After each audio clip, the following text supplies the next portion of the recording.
Corona की वजह से गट्टू चिंकी का स्कूल पिछले 11 महीनों से बंद था, लेकिन कोरोना का प्रभाव कम होता देखकर स्कूल शुरू करने का फैसला लिया गया।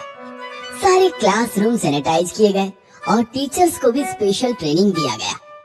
इधर स्कूल खुलने की खबर सुनकर गट्टू चिंकी की पूरी सोसाइटी परेशान हो गई थी। पेरेंट्स बच्चों को लेकर चिंतित थे।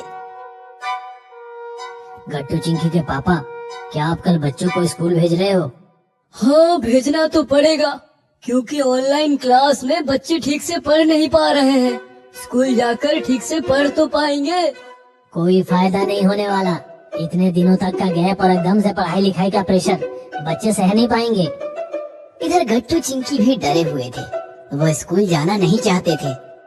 हम नहीं जाएंगे स्कूल, वहाँ कोरोना है। बेटा, तुम्हारे फ्रेंड्स भी तो आएंगे। कोई नहीं आने वाला। मैंने किया था कॉल। राजू, गुड्डी, समीर, कोई नहीं आना चाहता। हम भी नहीं जाएंगे। ऐसा कहकर गट्टू चिंकी रोने लगे और मम्मी पापा परेशान हो गए। 12 जनवरी की सुबह हो गई। मम्मी ने गट्टू चिंकी को मुश्किल से स्कूल के लिए तैयार किया और पापा के साथ भेज दिया। पापा स्कूल के सामने आते ही वॉचमैन ने उन्हें रोक लिया। सर, पेरेंट्स कोरोना की वजह से अंदर अलाउड नहीं है। आप प्लीज जाइए और शाम को यहीं आकर वेट कीजिएगा।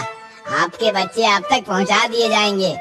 वॉचमैन की बातें सुनकर पापा लौटने लगे तो उन्हें जाता देखकर गट्टू चिंकी जोर से रोने लगे। बेटा, आप लोग अंदर जाओ, डरो नहीं। क्लास में मिश्रा सर आपका वेट कर रहे हैं। क्लास में गट्टू चिंकी मायूस बैठे थे। क्लास में अब वो पहले वाली बात नहीं रही थी। सारे बच्चे एक दूसरे से दूर बिठा दिए गए थे, जिसका परिणाम बच्चों के मूड पर हुआ था।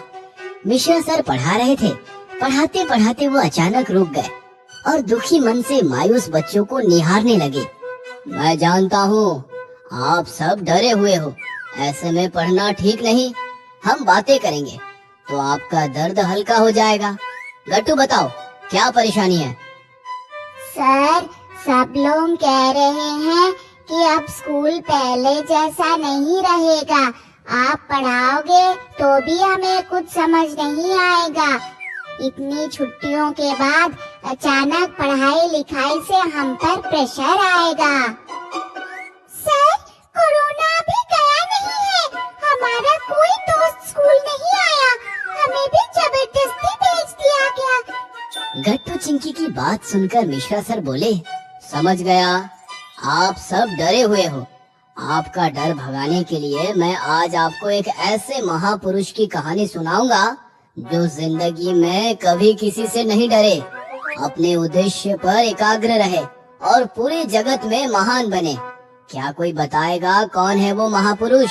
मैं जानता हूँ वह महापुरुष कौन है। वो है स्वामी विवेकानंद। बिल्कुल ठीक गट्टू।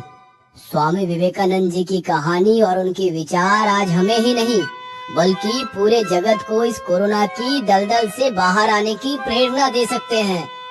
सर, सुनाइए ना उनकी कहानी। पैदल यात्रा करते करते स्वामी विवेकानंद जंगल से गुजर रहे थे। तभी कुछ बंदर उनका पीछा करने लगे। स्वामी जी डर गए और तेजी से भागने लगे। बंदर भी उनके पीछे पीछे भागने लगे। स्वामी जी आगे और बंदर उनके पीछे। इस प्रकार भागते भागते स्वामी जी काफी दूर आ गए। फिर क्या हुआ? क्या बंदरों ने स्वामी जी का पीछा करना छोड़ दिया? नहीं, बंदरों ने उनका पीछा करना नहीं छोड़ा। भागते भागते स्वामी जी सोचने लगे कि मैं भाग रहा हूँ इसलिए ये बंदर मेरा पीछा कर रहे हैं। मतलब मैं डर रहा हूँ इसलिए ये मुझे डरा रहे हैं। अगर मैं ना डरूं और इन सब का मुकाबला करूं तो ये अपने आप पीछे हट जाएंगे। बच्चों, स्वामी जी भागते भागते रुक गए। उन्होंने एक लठ उठाई और हिम्मत के साथ खड़े हो गए तो कमाल हो गया। बंदर भी रुक गए और लठ देखकर वापस भाग गए। इस प्रकार स्वामी जी ने हिम्मत दिखाकर संकट का सामना किया और वो सफल हो गए।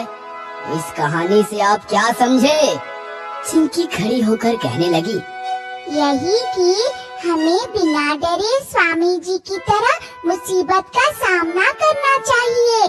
कोरोना हमारे सामने मुसीबत बनकर खड़ा है, लेकिन हमें उससे डरना नहीं चाहिए, उसका मुकाबला करना चाहिए, बिल्कुल स्वामी जी की तरह। जितना हम डरेंगे उतना कोरोना हमें डराएगा। हमारा उद्देश्य पढ़ना है। हम बिना डरे सतर्क रहकर अपनी पढ़ाई पर फोकस करेंगे तो हम हमारा लक्ष्य जरूर हासिल करेंगे। क्योंकि स्वामी जी ने कहा है, उठो जागो और तब तक रुको नहीं जब तक लक्ष्य प्राप्त ना हो जाए। तो बताओ, क्या आप कोरोना से डरेंगे? नहीं।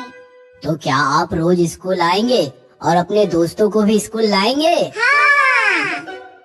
इस प्रकार स्वामी विवेकानंद जी की कहानी सुनकर गट्टू चिंकी के साथ साथ सारे बच्चों में हिम्मत भी आ गई और कोरोना से मुकाबला करने की शक्ति